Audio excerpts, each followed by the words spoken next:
Breaking news, জাতীয় বিশ্ববিদ্যালয়ের চলমান ডিগ্রি দ্বিতীয় বর্ষের 1 তারিখের পরীক্ষা স্থগিত করা হয়েছে। এই সংক্রান্ত একটা নোটিশ ওয়েবসাইটে দেওয়া হয়েছে। এই ভিডিওতে আপনাদেরকে জানাবো যে আসলে কত তারিখে পরীক্ষা স্থগিত হলো। তো আপনারা দেখতে পাচ্ছেন যে আগামী 21/7/2025 তারিখে অনুষ্ঠিতব্য 2023 সালের ডিগ্রি পাস ও সার্টিফিকেট কোর্স দ্বিতীয় বর্ষ পরীক্ষা শুধুমাত্র পদার্থবিজ্ঞান বিষয়ের চতুর্থ পত্রের যে পরীক্ষাটা সেটি স্থগিত হয়েছে। শুধু পদার্থবিজ্ঞান বিষয়ের পরীক্ষা স্থগিত হয়েছে, আর বাকি সবগুলো পরীক্ষা কিন্তু যথারীতি নিয়মে চলবে।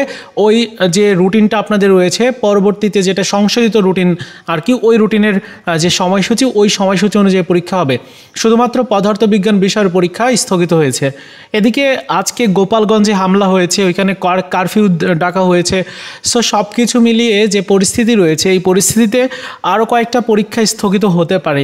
তো এর জন্য আমাদেরকে অপেক্ষা করতে হবে। আপাতত জাতীয় বিশ্ববিদ্যালয়ের ওয়েবসাইটে আপনাদের ডিগ্রি দ্বিতীয় বর্ষের কোনো পরীক্ষার স্থগিত নিয়ে কোনো নোটিশ দেয়নি, শুধুমাত্র এই নোটিশটা ছাড়া।